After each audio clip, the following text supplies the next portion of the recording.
check. 1, 2, mic check. Let's get ready to rumble.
Hello, my name is Brian, and I'm here to hack on the Tiger Beetle Rust client.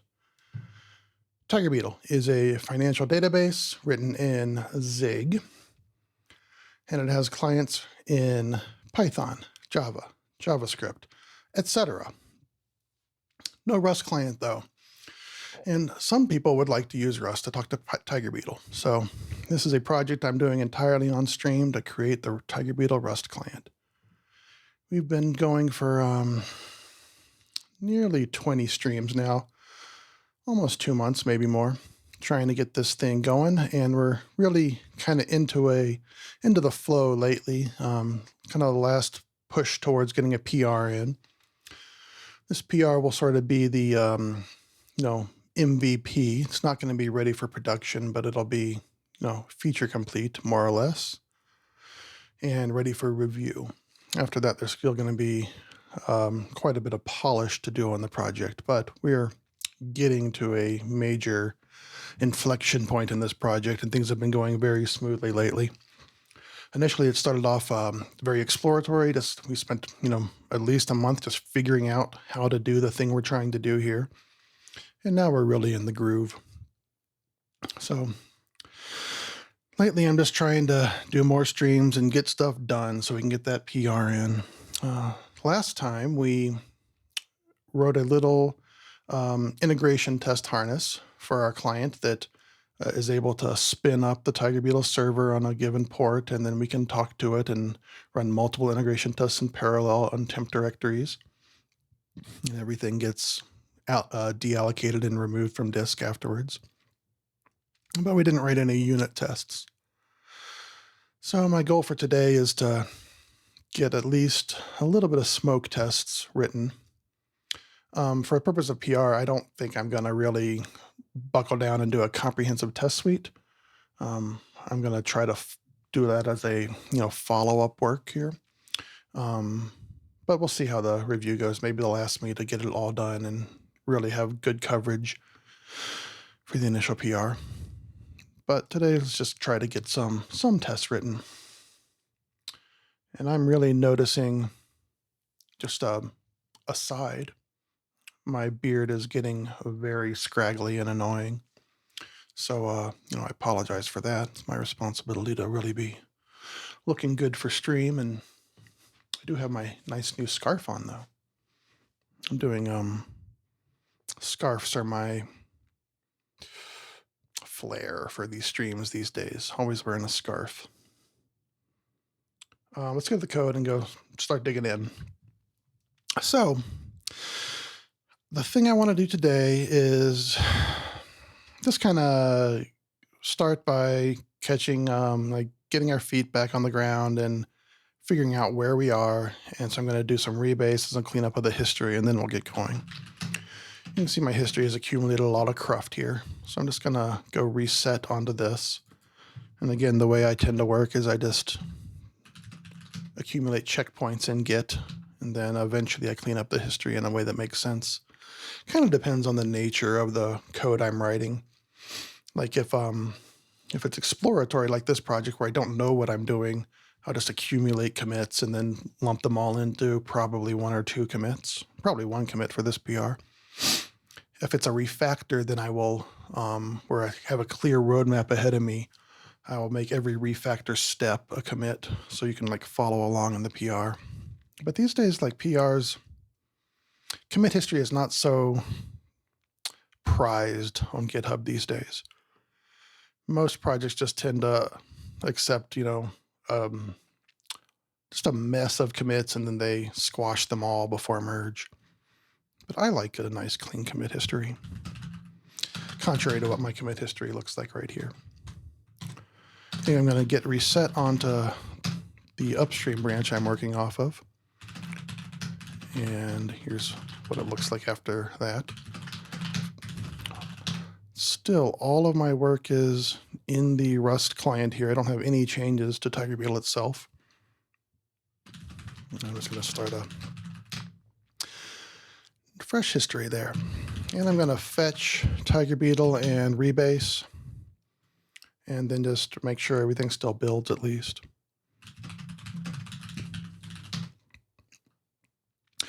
And I'm not really expecting any breakage at all on these rebases because development is kind of slower on the holidays and still hasn't really picked up lately. Not a lot of churn on the main branch of Tiger Beetle in the last couple weeks. Okay, but I think I've rebased here, so I can go ahead and do a cargo check, and cargo build. I always kind of prime my workspace every time I sit down. So now we'll have all the dependencies ready for both type checking and building.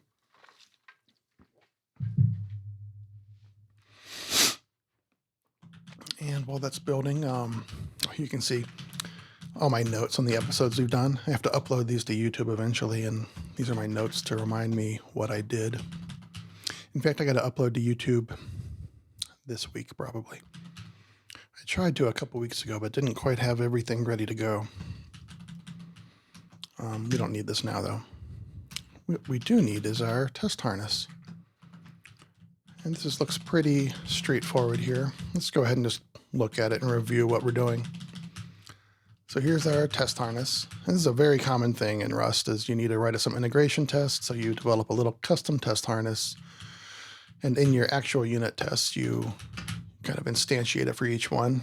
Rust doesn't have like a Java style, what do they call it? JUnit object-oriented test framework that has, gosh, it's been so long since I've used that kind of a framework, I forget what they're called, but like a JUnit has like a setup step and a teardown step. Rust doesn't have anything like that. So if you want it, you got to build it and then have some one line that instantiates it every single test. And so here we have a test harness that represents our framework for running tests.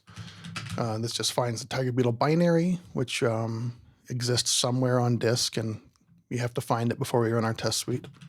Which also suggests this won't work if you try to test the code from crates.io, because it won't be able to find Tiger Beetle, which is fine. We have to create a temp directory for every test, assign a port number to it, and then we run the server, and that's a child handle to the server for shutting down the server afterwards. This port number, though, you can see we're kind of using a very naive scheme here, just starting at port 20,000 and then incrementing atomically every test. And we have to increment atomically because Rust tests run in parallel. So, if there's a port collision, this test suite's not going to work, but generally this kind of scheme does work. Especially for CI, where you can control what ports are being used. So in our test, we have to start the test harness, start the server. Now we get to do something, and that's kind of where we are. Let me check our build over here. Looks like it's working. And let's also prime our command for running the tests. So we're going to say cargo test,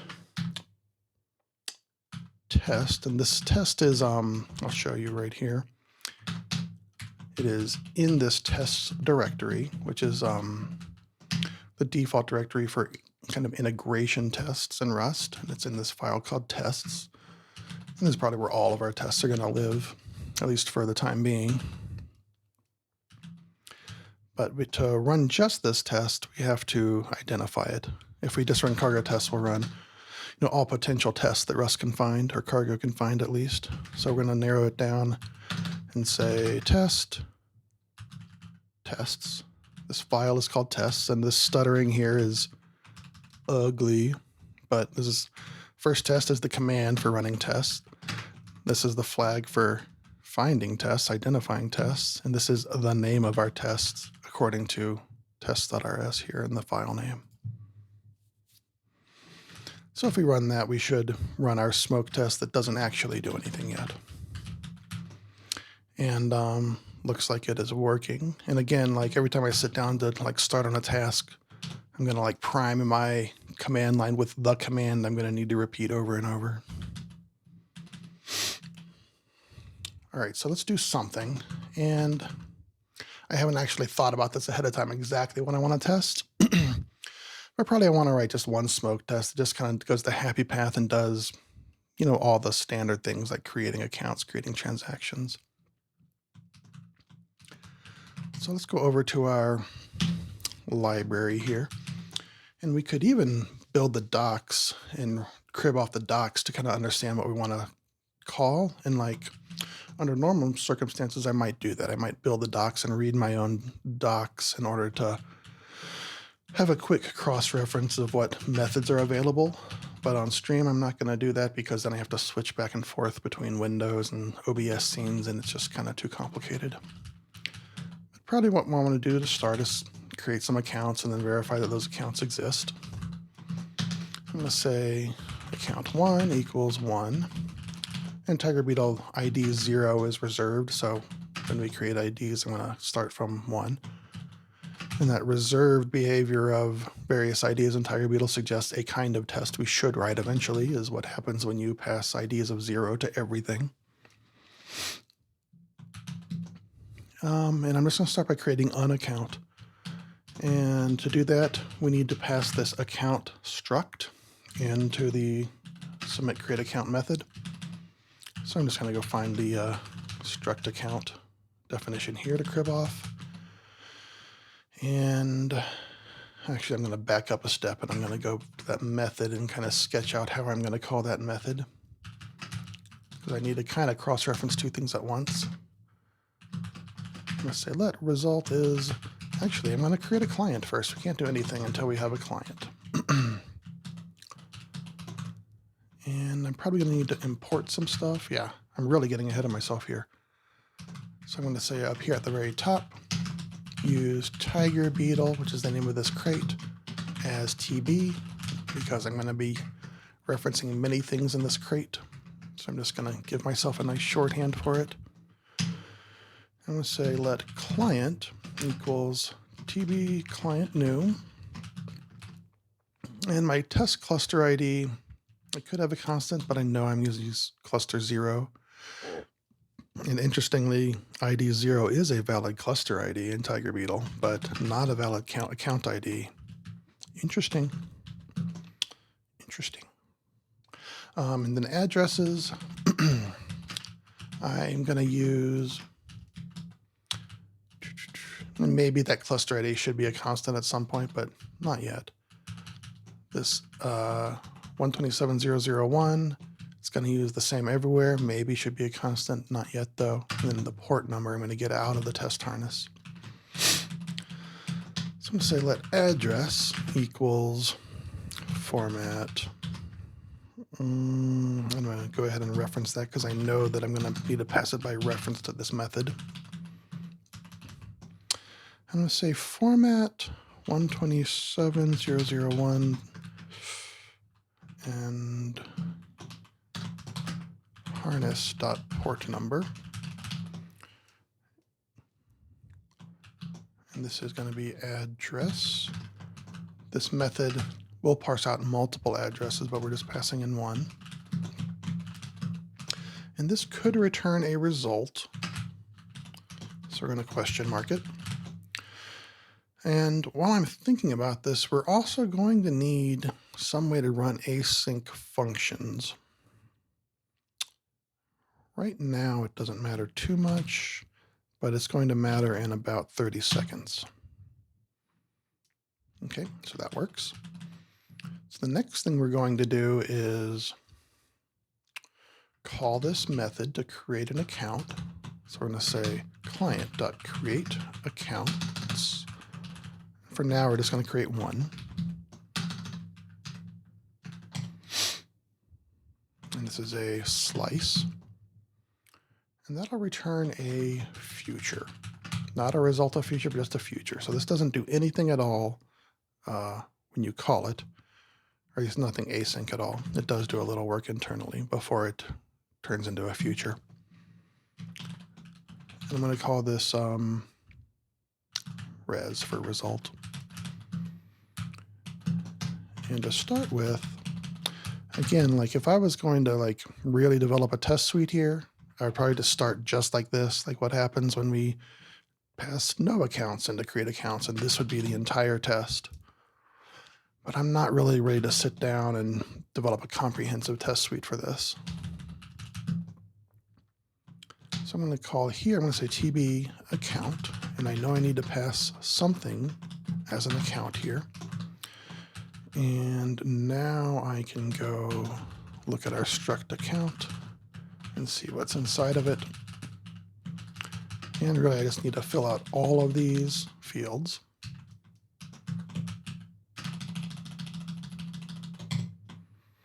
And I can just string replace these pubs.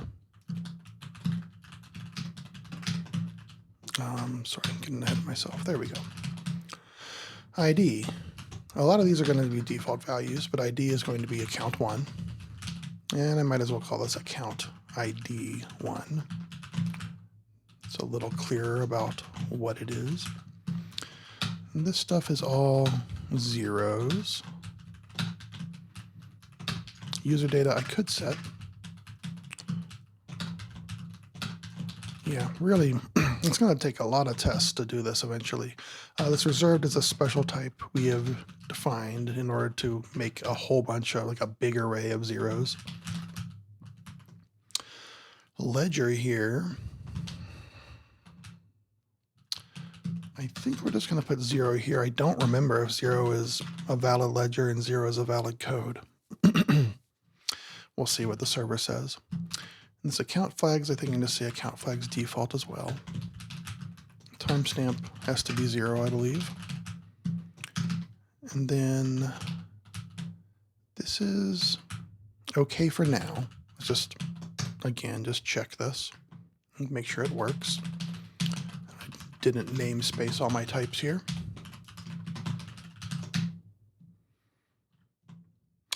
No method create accounts for struct client, and it tells me exactly what I wrote incorrectly. This is called submit create accounts.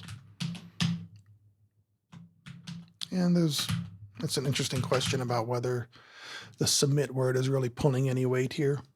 You might just call that method create accounts. Maybe look at the other bindings and see what they say about this method, these method names. Okay, so this works, but again, it's not actually doing anything asynchronous. It's just creating the client, creating this request, and then destroying the client. But it's already a good sign that it's not panicking or anything. So now we need to do some async work. And I'm kind of wondering, I don't actually know whether the Rust test runner is sophisticated enough to do this. I kind of think it is. I don't know what it will do if we say here's an async test function, but it might spin up some kind of runtime for us. So let's try that. Async functions cannot be used for tests, now we know. And I think what I'm going to do then is I'm just going to make this whole function wrapped in an async future.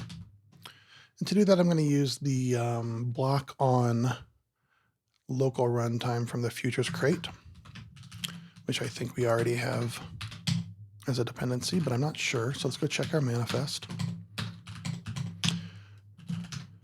And yep, we already have the futures crate. Futures crate contains lots of little add-ons for Rust futures that are kind of fundamental and runtime agnostic. And one of those is executor block on. And this is just a CPU-bound simple executor. Like if you just need to wait on some CPU work and don't need to communicate with the I/O event loop of Tokio, for example, you can just do this. So what I'm going to do here is I'm just going to wrap the entire test function like this, and then I'm just going to follow this pattern. This is not actually a closure. This is just an async block that returns a future. Rust closures and Rust futures are somewhat similar. They're both doing like capturing things and wrapping them up in some kind of state. But this async block says, make a future out of thin air for me. And then everything inside this function goes inside this future. So we're going to block on this future, and block on, I believe, returns a result. So down here, this tail expression is going to feed directly into the result of the test. Let's just see if this builds. It does. That's a little surprising that I did that correctly, but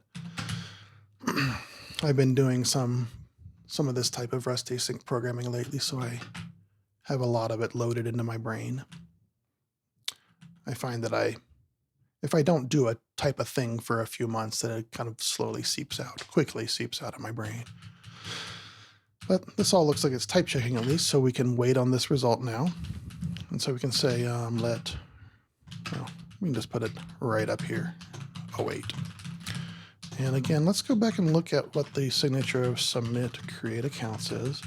This is a future of a result of a vector of a result. It's a mouthful, but it's for reasons. So that first result we're just going to get rid of with the question mark. And then we have a vector that contains the results for every entry in this slice, and we only have one here. So I'm just going to say I'll go ahead and add an assert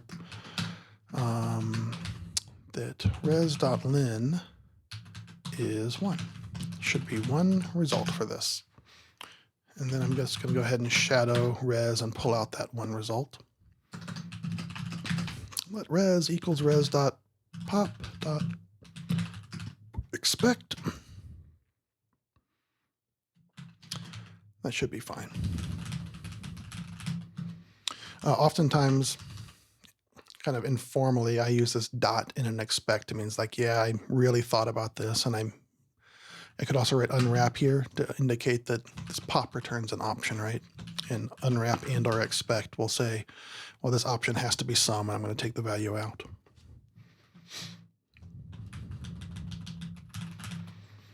And then this result, we can assert something about it, but maybe not everything. Let's just go ahead and print it and see what it is, and then we'll make a few assertions. Nah, let's not print it. Let's not cheat. Let's use our brains to imagine what's in this result. All right, so these are going to be create account results. So let's go look at what create account result is. Enum create account result. Okay, so these are the possible results for this particular operation, and I can already tell that I want this to implement EQ, so I can do a comparison here. Let's go ahead and do some compiler-driven development and write what we want to write, and let the compiler tell us why we can't do that. I'm going to say assert EQ res is tb create account result. Something is wrong here. Okay, this expect, this type is a result of create account result. So this is actually, if you recall, several streams ago, I kind of waffled over the naming of this type several times because this is actually an error type And I was like saying, like, you know, that's kind of confusing in Rust that this is called result, but it's actually an error type. And I just confused myself in exactly that way. I was looking at this thinking like, huh, what's the success status of this result? And it's not captured here. The successfulness of this result is captured in a Rust result type. So this full screen this. This signature, the return type of submit create accounts, is a future of a Rust result of a Rust result of a TigerBeetle result. And these two are Rust error handling types. And this is just the name of the status type in the underlying TigerBeetle API, which is basically conflicting with Rust naming conventions. And the other option we talked about was to name this create account error, which would be more understandable from the Rust perspective, but creates a different name from the underlying TigerBeetle type name. Yeah, it's unfortunate. Unfortunate. All right, let's split the screen again and go look at, well, let's stay up here on our method signatures and go back to our tests. And so we don't actually need to introspect this error enum yet. I am kind of thinking I want to rename this to create account error because this is confusing to me. And I just want to say this colon doesn't make any sense. Assert res.isOK. So smoke test, typical smoke test. Just do the thing and assert that it worked. And that's enough to run the test and just see if it actually works. We can't mutate that vector because it's not mutable. Can't mutate because not mutable. Oh, that's not what I was expecting. I thought this was going to work.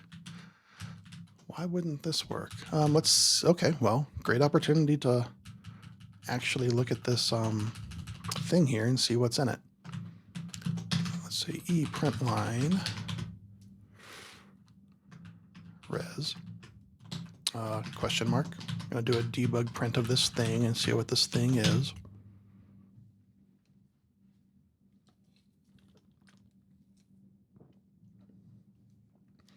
Ledger must not be 0. Okay, so if I recall from however many minutes ago now, I was just wondering about that. Can't do a 0 ledger. Let's try that again. Still failing. Same thing. Code must not be 0. You can see code must not be 0.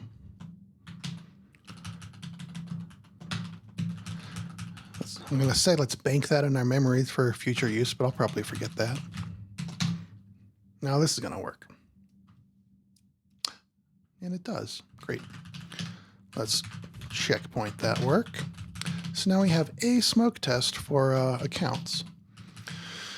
And now we kind of decide, like, you know, do we want to make like one super smoke test that just does all the things? I kind of think yes, because even if we like test transfers, we're going to need some accounts to test those transfers. So I'm just going to go ahead here and write like a big old smoke test that just kind of does everything. So let's go ahead and prime this with, I'm going to go ahead and pull out these constants. I don't really love having these magic numbers down here. I'm going to call this ledger code. And I'm going to make these constants, I'm going to pull them outside of our big async block. Let ledger equals 1, let code equals 1. We're going to need 2 account IDs. Because I'm going to need 2 accounts to do a transfer. And this is probably enough for me to go ahead and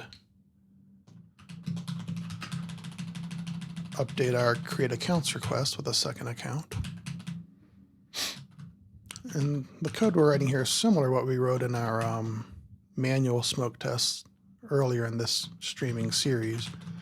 But now this one's going to be a keeper. Like, this is going to be our baseline to make sure we don't break things as we make the final push to be production ready. So this code has to be a little bit higher quality than the manual tests we've been hacking on. Okay, ID 2, this all looks basically correct. It's, nope, test. And then after this, okay, we need to, this assert's gonna fail. Oh, look how slow this is going. That's a bummer. I wonder if I have mold set up here. I do not have mold installed here. Why don't we take a yak shave and install mold? And then we'll see if we can build any faster here. Again, let's get this test to work and then we'll yak shave some mold. Mold is a fast linker, but it's not installed by default or for any toolchain. Okay, so this results is going to be too long now. And here we'll just say let result 1 equals result 0. That's a little confusing. And then let, yeah, I'm going to say assert res 0 dot is okay. I don't need this result, so I'm not going to bother taking it out of the vector. All right, that should get us back to a working state for this test. And I'm no longer mutating that vec, so we don't need to be mutable here. And let's go ahead and commit that. Now, let's go install mold. So this will be a fun diversion. Let's go to our web browser. So mold is a linker, and linking tends to be maybe the slowest phase in compiling a Rust binary. When we're just type checking, it doesn't matter. We don't ever touch the linker. When we're just building Rust libraries, you never touch the linker. But here we're running tests, and we have to link those tests every time we rebuild them. And the linking is very slow. Linking is very slow. Sorry, I'm kind of not finding my screen here. Okay, there's the browser. So let's just search for GitHub mold. Mold is a very fast new linker. The history of linkers is kind of, at least for Linuxes, there have been several of them that have, each iteration have gotten faster and faster. And then, as they add more features, they get a little slower. But the common linkers in Linux are the GNU linker and the LLVM linker. The GNU linker is just called LD. LLVM is called LLD. Mold is called mold. But mold is not really used everywhere yet. And it only works on, well, quite a lot of Linuxes here and some Macs. And installation is not straightforward. If you want the newest version, you've got to go to the website and download it. And building mold is not always trivial because it requires a fairly new toolchain. But you can see that it's packaged for a lot of Linux distros. So I'm just going to install it from Ubuntu's repository. I'm running Ubuntu on a WSL here.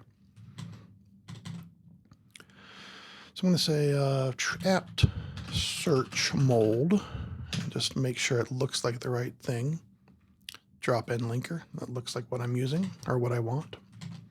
So I'm going to say sudo apt install mold, and I don't care if you can decipher my password on this virtual machine.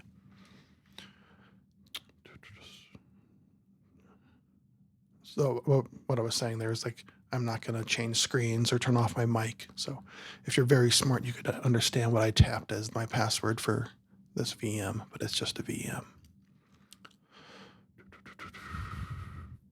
What am I doing here? Okay, so now I have mold installed, but it's not going to be in use. So let's go back over to the browser. And there's specific instructions for installing mold for lots of different systems. Rust is a very common use case for mold because everybody always wants Rust to link faster. And the way I'm going to do it is by copying exactly this snippet into this global cargo config. This, well, global for my account. I'm going to copy this, and what this is saying, well, I'll talk about it on the code buffer. All right, let's go back to my code scene, and I'll open up dot cargo config dot toml, and you can see I don't have anything here already. Just splat this right in, and what this is saying is that we're going to use Clang for the linker, and in Rust, for better or worse, Rust links by calling a C compiler. It doesn't call the linker directly, at least not on most platforms. And this is saying we need to use Clang for the linker, not GCC, because until recently, GCC didn't support this, fusld, and Clang does. So this is how we tell the C compiler that the linker we want to use is called mold. And that should work. And changing this is going to invalidate our entire build. And actually, let's not do this yet. Let's time the build using the current linker, which I don't know what linker we're using. Probably the GNU linker. But remember, we need Clang for this, so let's at least make sure we have Clang installed. If we don't have Clang installed, which we don't, we're going to have to do that too. And I'm just having like memories that on this very machine should have to install Clang. Didn't it just tell me? It just said. So I'm having memories that on this machine I had both Clang and GCC installed once, and I was having all kinds of dependency issues with the C++ standard library. It was a mess. I tried to install Clango. Clango is not a thing. Let's install Clang. And with Clang, we'll be able to, yeah, thank you, TCP stream. I caught that Clango typo. All right, so now that we have Clang installed, we're able to use Clang as our compiler driver to drive mold. And this thing of installing mold is something I pretty much always want to do with Rust, but there's just slightly too much friction actually getting it up and running, that on a lot of machines I kind of leave it and don't bother to do it. So I would really love for there to be a one command way to just set up mold for Rust development. I might do that at some point. I've got some tooling that kind of could do that, but it's just too many steps here. I mean, it's not a lot of steps, but it's just too many. And also, I don't really want to use the packaged version of mold, even though I am here, because it's always a little bit behind. Often for my development tools, I really want to be going outside of my package manager, my Linux distros package manager, and I want to be going directly to the source of my developer tools, because I just want to be in control, and I want to have at least the ability to have the latest versions. So here my mold I know is several versions out of date in whatever Ubuntu this is. And before we turn this on, let's comment all this stuff out and just go do a cargo build. We're going to come up with some test command here to time how long this takes with and without mold. I think what we need is cargo build test, and that should just build our test, which is an executable that needs linking. And we're going to be in stores for some waiting here, chat. So what I need to do here is I need to like prime my workspace with this command. Then probably I need to like do a clean, because like a clean command, and then just do the final link step, because we want to make sure we're testing like for like. So here I've done the build of tests, and now I probably need to do like go to our tests and just, you know, change the source so that it gets picked up for our rebuild, and we're just doing that final rebuild link step of the tests. So I can time this, and this is going to be what we're comparing to. And that's got to be wrong, because that did not take any time to link. It probably, Rust is too smart for this. So what I did here was I said, we're going to change this file by just doing nothing, but basically touching the file and changing the update time. And then Rust is filled with a bunch of content hashing. So almost certainly the compiler said, you know, the source didn't actually change, so I'm not going to rebuild anything. So in that case, what I think I want to do is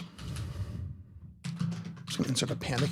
Again, I'm typing the zig syntax for intrinsics. I want to say panic, and that will definitely force this code to need to be rebuilt. I'm going to time that. I'm very skeptical of that. I'm very skeptical of that. This does not seem correct. Let's see what happens if we run this. Is it going to have to do any more work? Cargo tests. I'm pretty skeptical here, chat. So before, when I was doing this testing, working on my test, this link step was taking a while. Yeah, but actually maybe I was confusing it with some other steps in the compiler pipeline. Maybe this test doesn't take that long. But let's not run the test. Anyway, let's plow forward, assuming that what we're doing is more or less correct. So it takes, 1 second to do the final build and link of this test. Let's go ahead and assume that's a valid test and go to our config and turn on mold.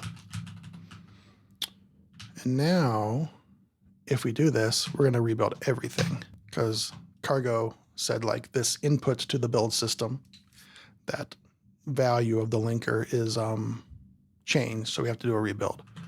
So I'm going to go ahead and cargo clean because all those artifacts built with the old linker are never going to be touched again now that I'm using the new linker. So I just want to start fresh. And now I'm going to run this, and we're going to have to do it twice. So the first one is just priming the workspace for benchmarking. We're doing a very crude benchmark here. And now I'm going to change this code again. I'm going to insert something that's going to force a rebuild. And let's time this. A little faster than it was. So before we timed this at 1 second, now it's 0.8 seconds. So we'll see how that impacts the velocity of our stream here. And I can just check this out. Don't need that panic to stick around. But, good topic for a Rust stream, how to install and configure mold. And it could be nice to verify that Rust is using mold, and I don't know how to do that. Probably what we would do is, we could run this and probably pass some verbose flags to Cargo, and it'll, if you pass -VV, that means verbose, like very, very verbose. And that's kind of the max Cargo will tell us without actually printing some internal logging. And probably you can see here, just right here, this command line that Cargo is executing to do a build includes this linkard use mold. Now that's not strictly guaranteeing that Rusty is actually using mold, but at least you can see that Cargo is picking up the fact that we want to use mold. Okay, let's get back to the point of the stream. I'm happy with that diversion, though. All right, so we've written a smoke test for accounts. Now, chat, I'm really not loving how verbose this is to write this because almost all this is defaulted. But probably this is how it's going to end up in the final API as well. Like you're just going to want to write out the whole account. Let's get some code on our APIs over here on the right-hand side of the screen so we can do some cross-referencing with what we're going to write. Now let's create a transfer. And do it just like this. Reusing that res name. Let res equals client.submit. And shadowing like this in Rust is very common and generally encouraged. Like we don't need this res variable anymore, which is one type, but we do need a new thing to take the place of res. This is our new res and it's a completely different type. So there's no real possibility of type confusion here at least. Submit create transfers. And we're going to need to await this because it's a future. And we're going to need to create a slice of something. And there's going to be a slice of TB transfer. And I'm only going to do one of them. And now let's go look at what our transfer definition is. So here we can specify the accounts on both sides of this transaction, one debit account and one credit account. And for now, I'm going to specify two different accounts. If we were really being exhaustive with our testing, we would have a case where like these are the same, and maybe that's an error. I don't know. I'm not an accountant. All right, so the ID, we have to create a transfer ID, transfer with an N. I'm going to say let transfer ID equals 3. I'm just going to give this a different ID for debugging sake. A different ID than these account IDs. And again, I'm just going to copy all the fields of the struct declaration, definition. String replace these pubs.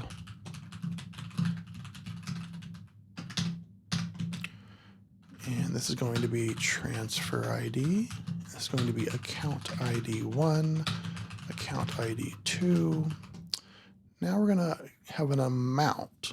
And let's just say 10. I wonder if I need to like prime the system with a central bank that actually has money, because right now these two accounts have no money. But presumably they're allowed to go into debt. So if we transfer 10 from a zeroed account to another zeroed account, one of them is just going to be in debt at negative 10. Negative 10 monies, units. Pending ID, no idea what that is. Let's say it's a 0. These user datas are all just for user-specific purposes. Timeout, I think a 0 will say no timeout. And also, I think we don't need timeout unless maybe we're doing like some kind of two-phase thing. So I think maybe we don't even, I think timeout might just be meaningless for what we're trying to do here. These transfer flags, I think we can just default them. And again, timestamp is for the server to fill in, not us. And I'm going to just go ahead and run this test again.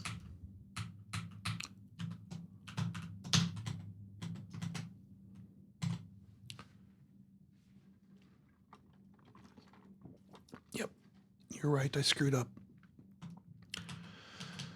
This is not a type here, this is an instance. And I didn't prefix transfer flags with the correct module. Submit create transfers is not correctly named, apparently. It's telling me exactly what I did wrong, but I'm visually missing it. Oh, yeah, I spelled transfers wrong. Transfers, the word transfers has an F in it. All right, so this should work again. And we are awaiting that. Turnaround on these tests is a little bit long. We are spinning up an entire database, formatting a gigabyte of database. Pretty slow on that test, but tolerable. All right, so we are awaiting that. And now we can kind of think about what we expect to see out of that transfer.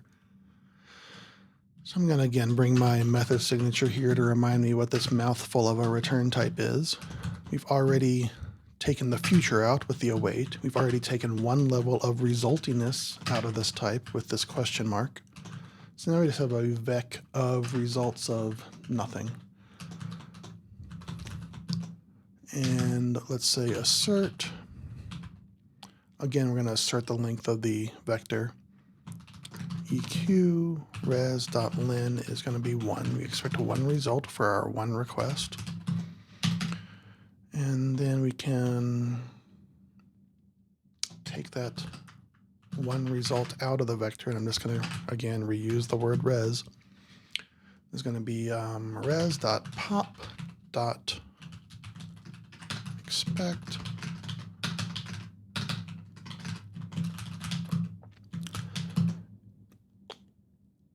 And then I doubt this will get through code review. This dot here is my own convention for lazily not providing a reason why I expect this to work. I'll just say unwrap here. And then this res, we can assert some things about the values in the... Oh, actually, we can't assert anything. We can assert that this result is okay. because we don't get any value back for creating a transfer. The transfer is the transfer. But we can go look up the accounts and assert something about how the state of those accounts after we have made the transfer. So really, again, here we just got to say assert res0.isOK. And so now we can, the next request is we can go look up those accounts and see if those accounts reflect these, this transfer. But let's just go ahead and run our test again. And again, we're just writing like a kind of big smoke test that kind of like does the whole breadth of things you basically do in Tiger Beetle, and making sure that this basic, most basic, simple use case works.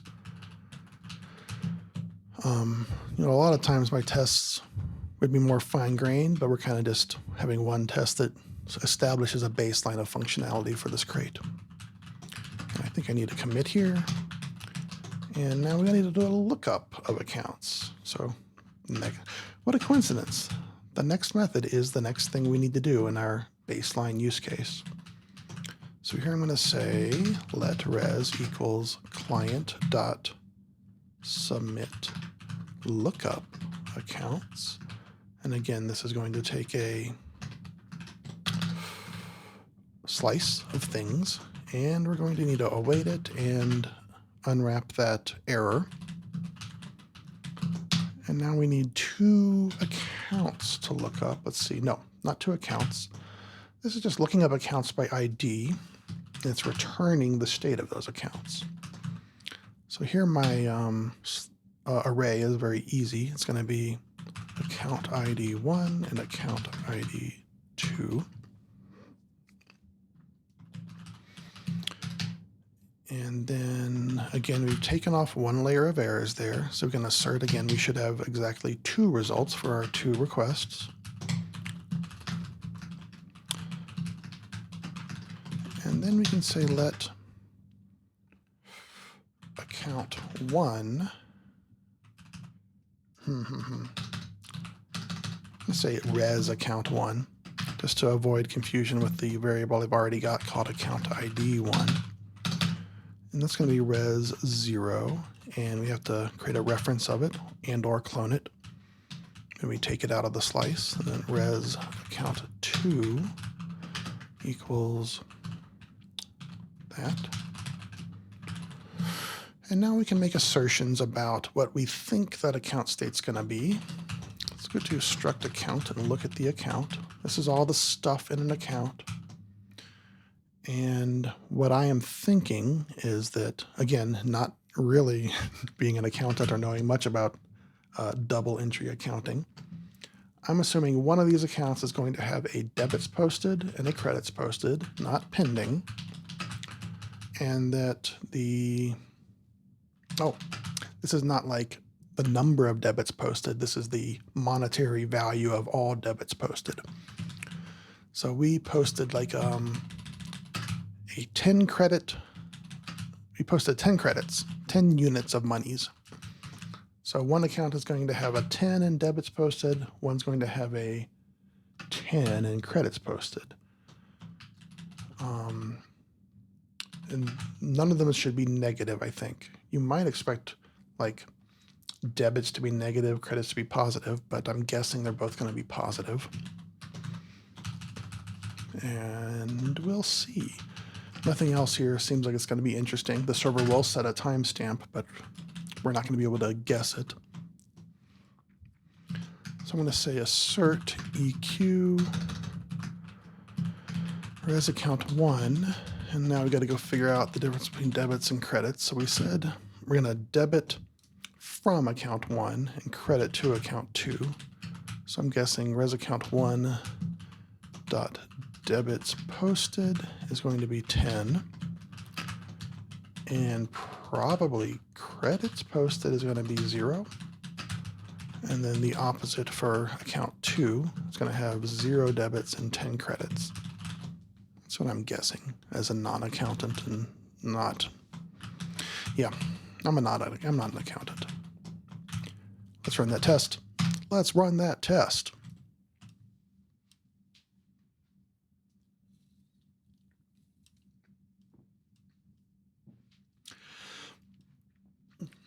I'm just checking out my checking out the vibe in my lower right hand corner of the screen.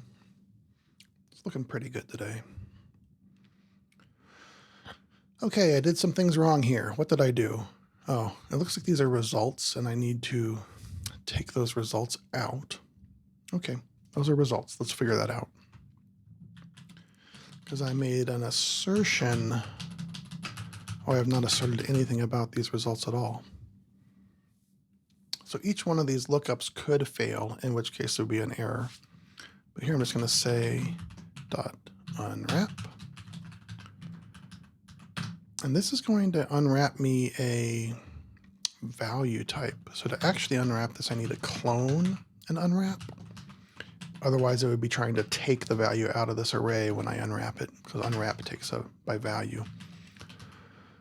I could also map this to a reference type, or option of a reference type. So this res contains results. Sorry, I misspoke there.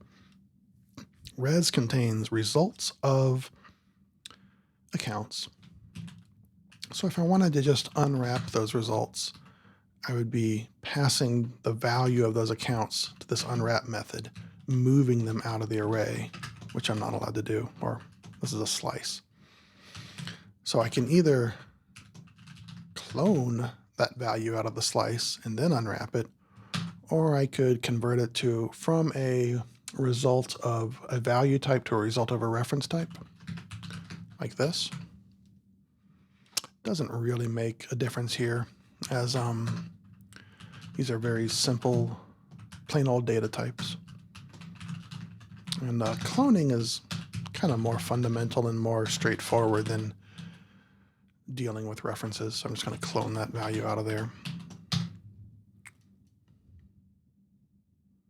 There's a lot of, I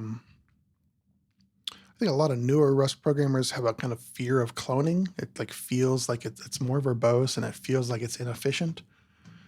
But a lot of code I wrote is just very happy to copy value types around. Like memcopy is very fast. And so unless I really need something to be efficient, I'm pretty happy to just copy things, clone things. All right, so I did something wrong here. Line 177. Probably I got backwards the semantics of debits and credits. All right, on 177,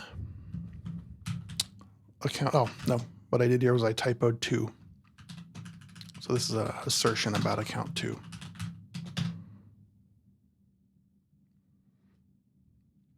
Okay, all that works.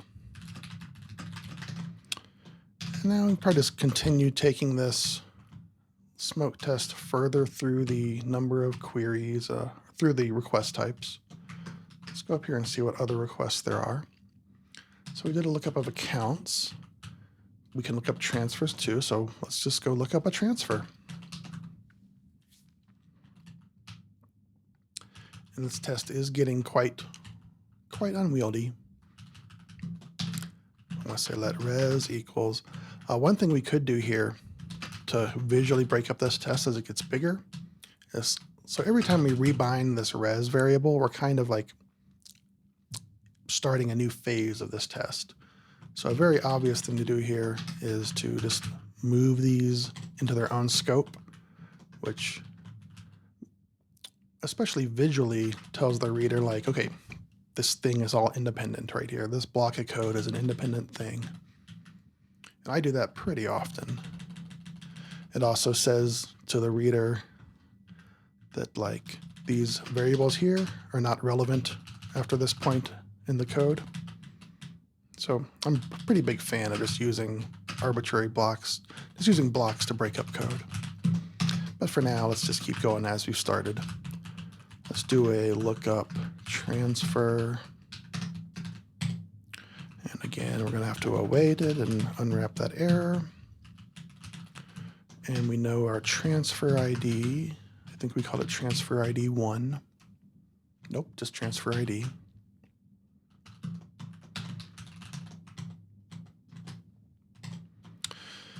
And let's think again. We need to make sure this is just one of them. So similar to before, assert. We're just kind of following the same pattern over and over. one of these, and then we can make assertions about this transfer. Let's go ahead and pull this out like we just did before. And probably the transfer ID we know, let's make assertions about the IDs here too. We didn't assert about the IDs up here for the account. So let's again look at our struct account. So we could also make assertions about user data. We expect this to be 0. But I don't really have a lot of doubt in my mind that, like, about the semantics of these, or that the semantics will change. Like, we created the account with user data of 0, and I don't have any really reason to believe we need to future-proof the Rust client about the server inserting mystery data into these user fields.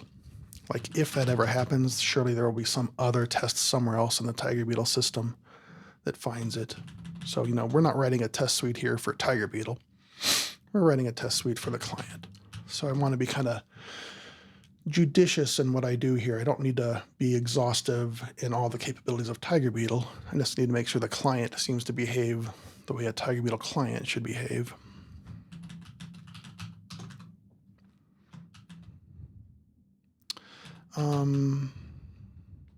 Okay, so what are we doing here? We have the transfer, and we want to assert. All right, we're going back to the accounts here. I want to assert EQ res account 1 dot ID is account ID 1, and a similar thing for the second account. And I don't think there's anything else here worth asserting about. And we can go ahead and run that. Now let's not bother. Let's make these same kinds of assertions for the transfer. Let's go look for struct transfer so we can read that code. And let's make assert res transfer. I really kind of want this to be prefixed with 1, even though we only have 1 transfer in this test. Just for consistency here, patterns are important. So it's going to be a transfer ID 1. Transfer ID 1. This res transfer 1 dot ID is going to be transfer ID 1. And then this stuff is going to be all the same stuff we put in our request before. I'm not going to go cheat and look at what I wrote before. I'm going to use my brain to anticipate what the test is going to do, and then let the test confirm that my thinking about what was going to happen is correct. So transfer 1 dot debit account ID is equal to account ID 1. Res transfer 1 dot credit account ID is account ID 2. And then the amount is going to be 10. Transfer 1 dot amount. And I don't think I made a variable for that. I think it's just 10. And that looks like all I really need to assert here. So let's run that test. Let's run that test.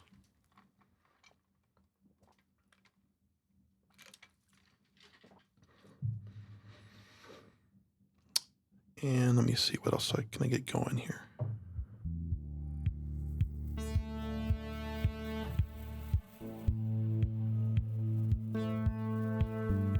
These builds are not long enough for me to actually get into playing some music.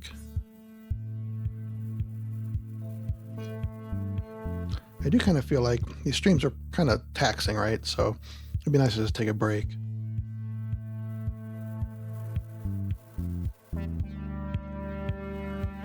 I don't remember what key this music is in, but I think it's an A. Also, I'm not a skilled keyboardist.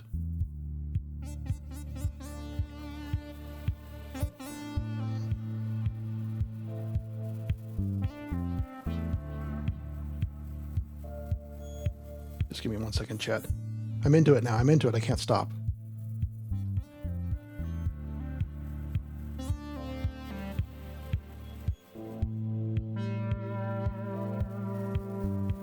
some pitch bends.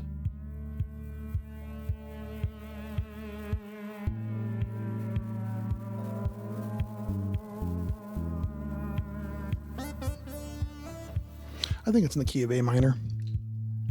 Anyway, I'm getting back to coding.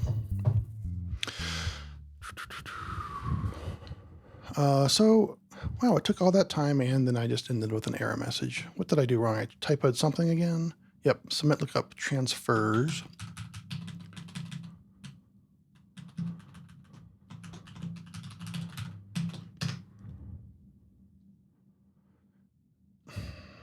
What am I doing wrong here? Submit look. Yeah, okay, multiple typos. Submit lookup transfers. I think I commit more typos on stream because my brain is moving one way and my fingers are moving another way. Not that I don't make a lot of typos when I'm not streaming. Okay, so this all works. Let's checkpoint our work and think about what the next thing we might do is. So what we did here was we looked up the transfers, we looked up accounts. Let's do a query. I think we have 4 more methods here that we haven't covered, and this smoke test would be nice if we covered all the methods. So we can look up transfers, we can look up balances, and these are, so I'm always forgetting the difference between the different queries, the range queries in Tiger Beetle. These are range queries, so they can turn multiple results. In this case, transfers for an account. In this case, balances for an account, which returns a different type here, the account balance. Multiple balances for one account. Oh, these are historical balances, right? We discovered that several streams ago. So if you want historical balances, you have to turn on a special flag on your accounts. And then these query accounts, this returns an account. All right, so these 2 queries are returning information about accounts, transfers about accounts, balances about accounts. These other queries down here are returning accounts based on some kind of query information. This one's returning transfers based on some kind of query information. All right, let's go ahead and, make the smoke test do all the things. And like I said before, I am feeling the need to kind of visually break up this big test. So I am going to go ahead and move this all into blocks. So now these res variables are no longer shadowing each other. And all of these steps are independent, so I don't think there's any compiler errors we're going to run into here. And now visually it's very obvious that these are all independent, well, not independent, but separate steps. And like nothing that happens up here is at least referenced through rest variables down here. Let's run that again and make sure it still builds. Oh, time to play some music. Like, look how slow this is. Look how slow this is. This is a tiny little crate. And what is it doing right now? Is it linking? I don't know. I'm very, very surprised at how slow that is. This is still debug mode. We're not even doing a release build. All right, so I did something wrong here. Oh, these all belong together. That's what I did wrong. This belongs up here. This is a fast computer too. Not super fast, but pretty fast. And that built fast. Did you see that? What's going on there? So that one turned around very fast. So mysterious.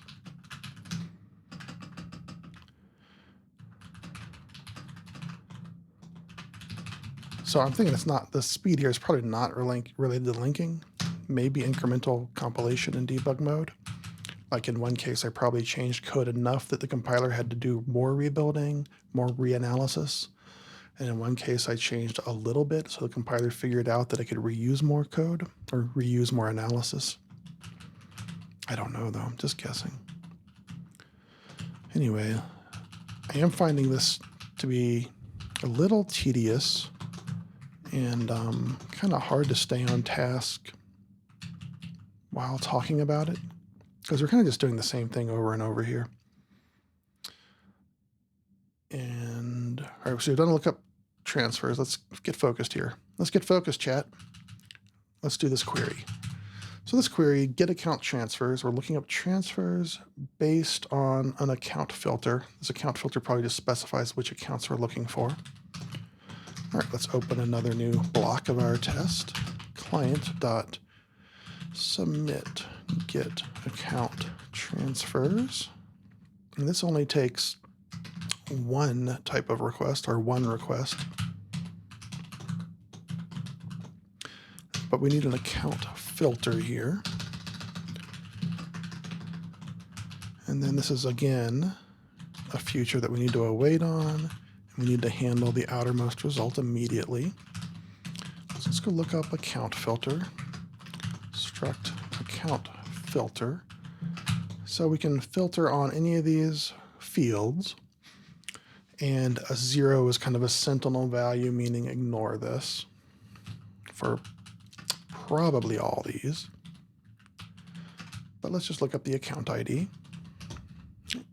And again, for Rust bindings, we don't really need to think very hard about like filtering on user data 128, for example. Like almost certainly, like if filtering on account ID works, filtering on user data 128 works. Because the client bindings are really only concerned with getting this struct into the underlying TB client library, into the server. And if one filter works, the other filters are probably going to work too, because it's just testing the server behavior, not the client behavior. So here our account filter, we're going to say account ID is account ID 1. Then, let's go ahead and do this the easy way. Just copy all the field declarations, tab them into place, replace string on pub space with nothing. This account ID is going to be account ID 1, zeros everywhere else. Code, we've got a code variable for. This reserved is a default value. Timestamp min, zeros means no constraints on the timestamp. The limit, we do have to put a value in here. And this is something we need to think about for the API too. Let's actually take a little diversion here and go to our to-dos. Filter limits. Even for an initial PR, I'm kind of thinking we need to expose what these limits are, because the maximum limit here is a specific static number for every type of filter, every type of filter request. And the user could request less than the limit, but cannot request more than the limit. So for the PR, at least let's provide constants for these. Provide filter limit constants. And then down here, for future work, we might provide, something more foolproof than just telling the user what the constants are for this field. All right, anyway, back down to struct account filter. And this limit is going to be, for now, we're going to say 10. Doesn't matter. We're looking up one thing, so I'm going to say 1. Now let's say 10, so we can at least test that it only returned one thing, the thing we're looking for. Filter flags, we're going to say default. And then let's test that that worked.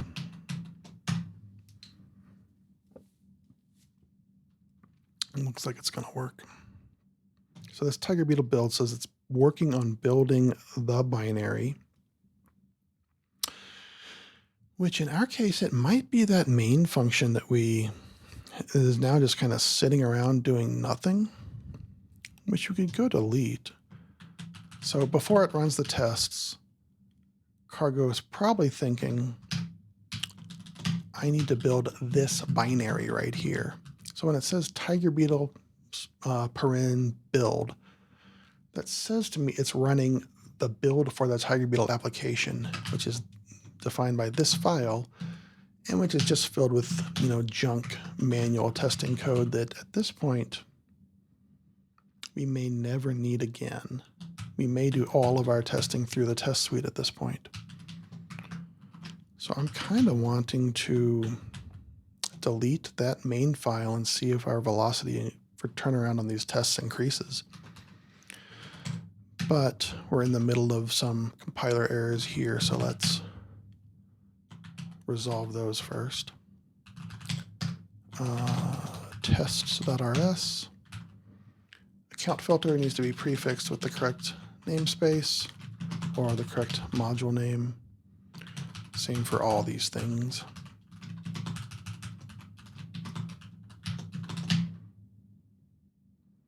And that looks okay.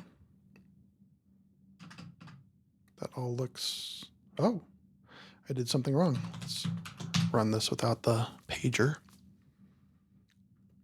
So you can see here there's an error that is being logged. I submitted an invalid filter. Why? Why is this filter invalid? Filter flags. Who is even printing this? This is printed by the server. So the server is saying that it's seeing an invalid filter. This info state machine is logging from the Tiger Beetle server, and it doesn't like something that I passed to it. Okay, well, let's go look at what the error code is then and print that out from our test.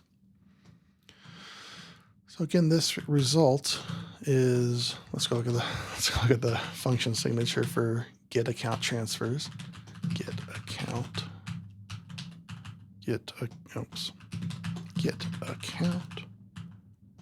submit get account transfers. What we're looking at here is a vector of transfers. And I want to say, honestly, this probably is going to be, yes. So what I'm expecting here, interesting. This is the result here is a vector of transfers, but I have passed in an invalid account filter. So I'm really expecting this to be a result of transfers. This is making me wonder whether I have structured this method incorrectly. Like, this looks to me like it's possible for there to be an error here and I didn't account for it. Let's go ahead and not put the question mark there. Say print line, what is in this thing? I'm really wondering if I wrote this method wrong.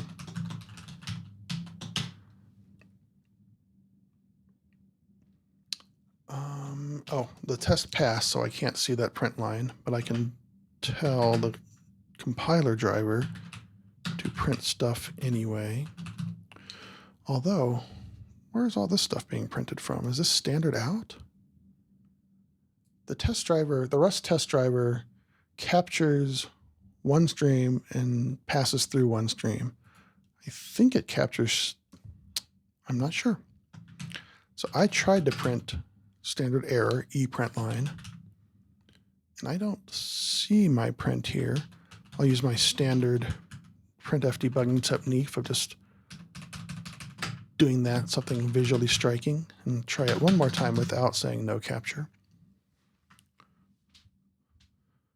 And yeah, I don't see my standard error print line there, so I'm guessing that Tiger Beetle is printing all this to standard out. Interesting. Not sure though. Let's say no capture. See what else shows up here. There's my stuff. So you can see that this is interesting. Okay, I think I understand the semantics of this method. No, it doesn't make any sense to me. Okay, so this first result is just kind of like a result for the entire message that we're sending to Tiger Beetle. It doesn't care about the individual requests because remember Tiger Beetle handles multiple requests at a time in some cases. So we submitted the request okay, and it was submitted to the server. That's what this okay is. And we submitted a range query that can have multiple results for one request, and we got no results back, which makes sense for our range query.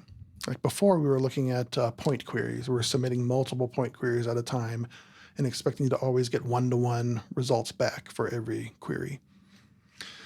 But this is a range query, so it's okay for the result to be empty. But at the same time, you can see internally the server is unhappy with what we submitted. And it doesn't seem like we've gotten that feedback back on the client side, which is kind of surprising. Like maybe it's the case that the server just quietly complains to the logs on an invalid range query and you get no results back, but that seems surprising. It's still making me think like maybe I discarded the results here in some way that I shouldn't have. So here we submitted the client, we got it back here, and internally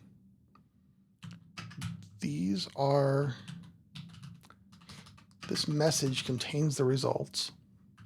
So I kind of want to just debug print whatever's in this message and see what internally to the client it's seeing before it does the final result processing here. I'm kind of curious about this. Like, how is a developer supposed to debug this? I mean, sure, if they're running locally a Tiger Beetle server and they see these logs, they can realize that they structured their query incorrectly. MSG, let's print that. And again, our print line debugging magic, let's put YYYY there so you can see that one just visually distinct from our XXXX print line. Try to do this again. So there you can see our visually distinct print line here. This is what the server thought internally. This is what the client, our client, thought. And this is the results we returned. This is going to be tough to read. I'm not going to pretty print this. Context 171. That is fascinating. All right, let's digress here. Throughout this entire project, I have not bothered using this context variable. You can see it's even prefixed in our code with an underscore to say, no, we're not referencing this anywhere. Oh, okay, I get it. I created a magic number for this context in order to make it visually distinct, and it just was visually distinct and it distracted me. This is hex AB, I'm sure. That is a context we defined to pass into all these messages, but we're not using it anywhere, so nothing mysterious there. Here's the packet that we got. Let's look at the result. There should be a result. There's nothing here. So this packet is the thing that the TB client library returned to us. And it seems to not give us any indication that we've done something wrong. The status here is the overall request status for the entire message, and it's 0, which is okay. Yeah, as far as I can tell, like the server just silently complained about the well-formedness of our query, but didn't tell us, the client, anything about it. Okay. Seems pretty sus to me, but that seems to be the way it works. You know, in production, it's probably going to be debugged before it ever gets to production, right? Because if we're making malformed queries here with our account filter, we're probably going to notice that during testing, during development. But also, I don't think the server is telling us enough about what I've done wrong here with our query for me to fix it. Invalid filter. I kind of thinking maybe we should dive into the Zig code here in the state machine and print something more useful here, because it's just telling me this account filter is invalid, but I don't understand why. Let's do it. Let's yak shave. Let me see where our workspace is in before I switch gears. So this all looks okay. I'm just going to checkpoint that even though the test fails. And then I'm going to go to the state machine in Zig. Hey, we're going to do some Zig on this stream. A Tiger Beetle stream with Zig. Who would have thought? And look at how long this is taking again. What did I do there that caused this giant rebuild? I'm frustrated, y'all. I'm frustrated.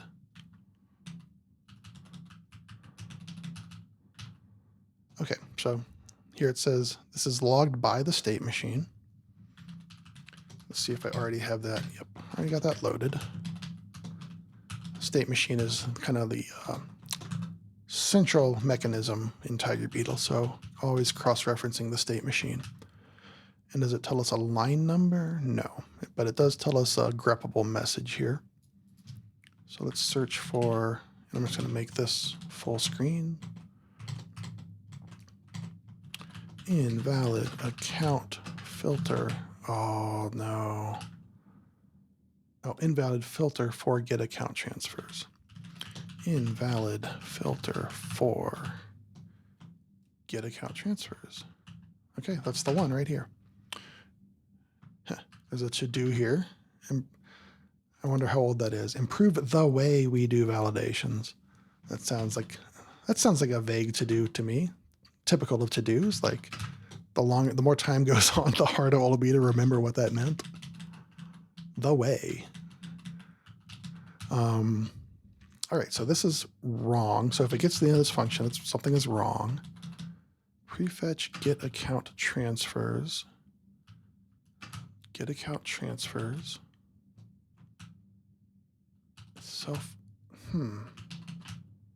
On next tick. Like, I'm wondering if this is actually like a fatal error or not. It says it's invalid. Get account transfers. Get scan for account filter. Yeah, so probably if it enters this block, then it is doing the query. A scan is like a cursor inside of the database. So if it ever gets past here, something went wrong. So we can kind of probably look up get scan from account filter, and that might tell us something useful. That's a function on this state machine, get scan from account filter. And now I'm kind of wishing I knew how to turn on log levels in Tiger Beetle.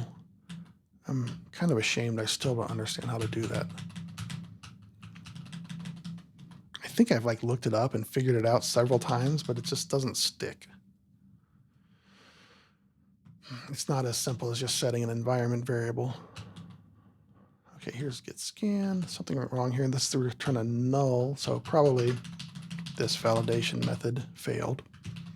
And you can see that it's, it would be nice if, as Raphael Battiati said here at some point in the past, it would be nice if this gave you some better feedback about what was wrong in all of this stuff.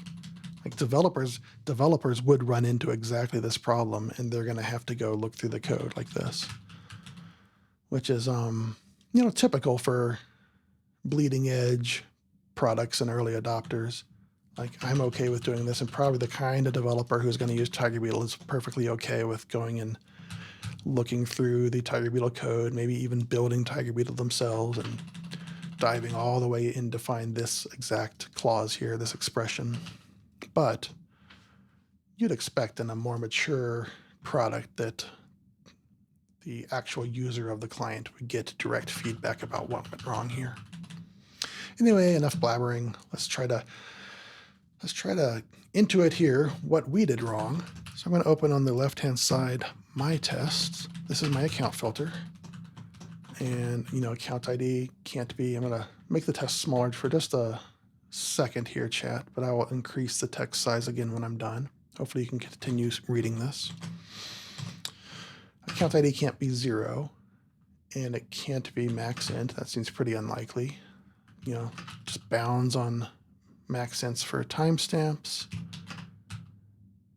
Filter timestamp max equals 0, or filter timestamp min is less than time. Okay, so they can both be 0, but if you have a max timestamp, the min timestamp has to be less than max. Limit can't be 0. Our limit is 10. This has got to be it right here. Yeah, that's it. So this is going to be something so many developers are going to hit. Like, obviously, when you're just doing some basic testing, you're just going to make the flags the default value and forget about it. And then you're going to hit this, and the server is going to quietly log that, like, I did something wrong. So this is the kind of thing we could think about doing for the developer, is making sure that when they construct an account filter, you've got to at least have the credit flag or the debit flag set. Interesting. Quite a rough edge right here. But upside is that we know we need to put some kind of flag here. And I'm kind of thinking that we need to say credits, probably the way we construct a credits flag. But actually we want to do both credits and debits. This is kind of the default mode, or should be the default mode for an account filter. Account filter debits. And let's just see if that, and kind of put our question mark back here and see if that continues to do something sensible. Debits not found in account filter, right? Oh, it's account filter flags. My back is starting to get tired. I'm hunching over a little too much. I have a standing desk here, which is nice, but standing for multiple hours gets tiring. All right, that log is no longer here. And the test passes, but we're not checking for anything yet. So pop in the stack a few pops. We're gonna say we're expecting probably one result here. So again, following the pattern from our previous tests. This is going to be one result. And then we can say res account something. Actually, get account transfers. Yeah, we should get one transfer for this one account.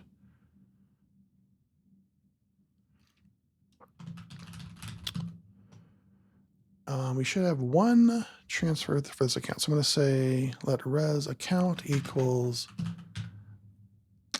res 0 dot clone dot unwrap, and make some assertions about it. Sorry, I'm just kind of a little distracted right now. So in our result here, we say res account dot ID should be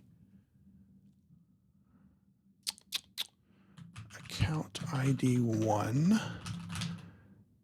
And then, is there anything else I want to assert here? What did we assert up here? Credits and debits. Oh, sorry, I'm zoning here. What we're getting here is a transfer back. So this is going to look like this transfer, and it's actually literally going to be this transfer. So I'm just going to assert these three things again, just like that. So this is not an account. This is we're looking up a transfer for an account.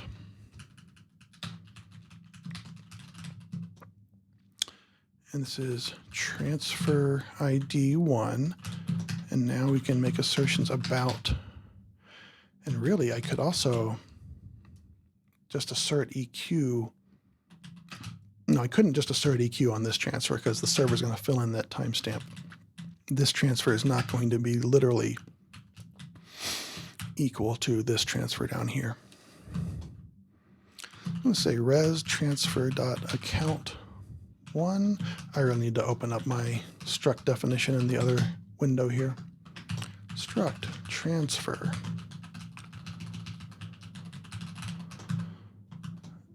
So debit account and credit account. That's what I'm looking for. debit account ID is account ID 1. Assert EQ res transfer dot credit account ID is account ID 2. And this amount is going to be 10. Assert EQ res transfer 10. And I did something wrong. Oh, right. So right here you can say I unwrapped something that is not a result. It's a transfer. And remember, the server doesn't return any errors for this query. Feels like an oversight to me. Really feels like the server should have an opportunity to return an error here. I'm sure there's technical reasons why, but maybe it could be improved in the future. So this is not a Rust result. So we don't need to clone this either. Just take a reference to the inside of that array. Transfer, this is a field called amount. Okay, now I'm going to take a little checkpoint when we're done here. I'm going to do a little bit of stream maintenance. Let me see if I can figure this out. I'm going to learn how to mod a Twitch stream. So interesting content for the future YouTube upload. I'm just sitting here fooling with Twitch. My first mod opportunity.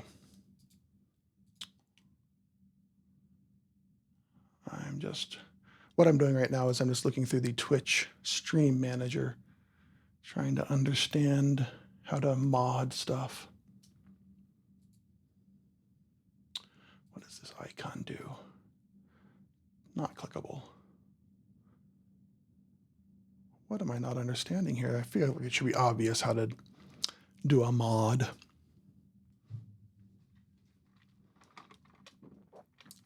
Now that I'm looking at the Twitch stream manager, I'm seeing my own stream with like several seconds of latency, and that's kind of brutally distracting. Click to reply, pin, none of those seem like the right thing. Chat setting, show mod icons, let's do that.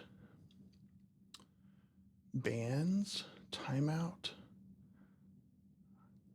I don't really know anything about mod conventions, but I think I'm just going to ban. Probably should look up mod etiquette on Twitch after this stream.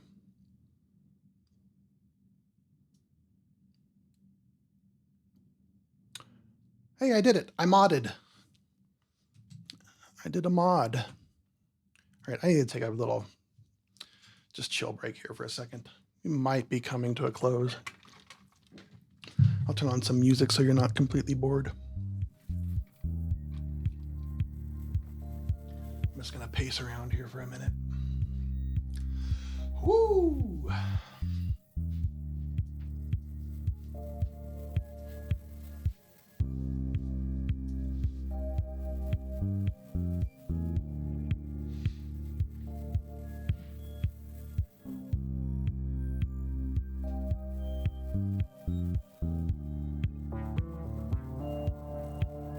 That's a good one.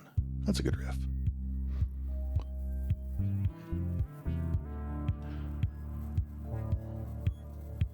I'm just goofing around right now.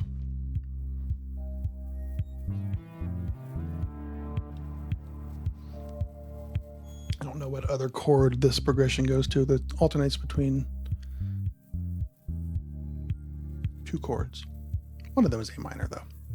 If I just do a pentatonic A minor right now, I can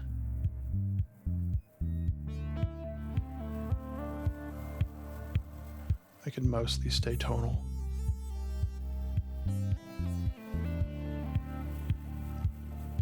Yeah, I'm getting bored, chat. Let me think here. Okay, I'm getting back to it. I'm focused. We're gonna wrap up though, chat. So that was the time to jump ship, probably. Music off. Okay, so we've written a test. Oh gosh, there's so much more in the smoke test. Am I really going to quit now? It's been less than 2 hours. Sorry, becoming a mod for the first time on Twitch really took a lot out of me. Immediately drained my social battery. I feel bad about modding people. I know I shouldn't. They're just maybe not even a real human. Okay, so we did account transfers, and there's going to be, I might have to just, I'm kind of toast here. I'm really struggling. All right, so let's just summarize where we are. We got through a smoke test where we're trying to basically do a happy path for every single type of request.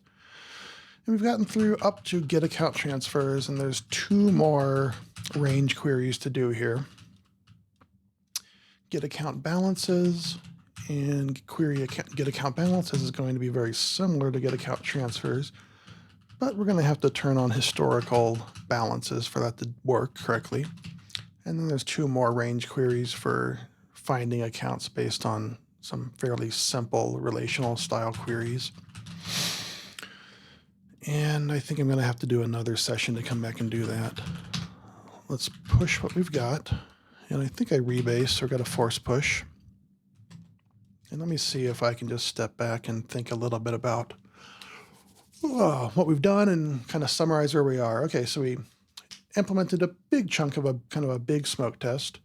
And I'm not going to implement a full test suite before we do a PR, but at least have this big smoke test working. And then on the PR, I'll say like, this is not production ready, and I promise I will come back and write a test suite for this. And I will. I love test suites. And I think there's not, okay, with test suite and API docs is the big stuff. Oh, we still have to do error handling correctly. Right now we're using Anyhow to do kind of very simple error handling, but this is a library and we need to do more thorough type safe error handling for this project. So those 3 things are the big 3 things we need to do before we PR. And we're making slow progress quickly. And I'll come back to this maybe tomorrow, maybe in a few days. My name is Brian Burson on GitHub, BRSON. My GitHub pages, brson.github.io, has links to my socials and other information.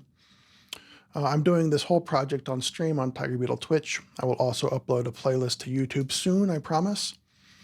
And I think that's all for today. Thanks, everybody. Thanks for joining us. See you next time.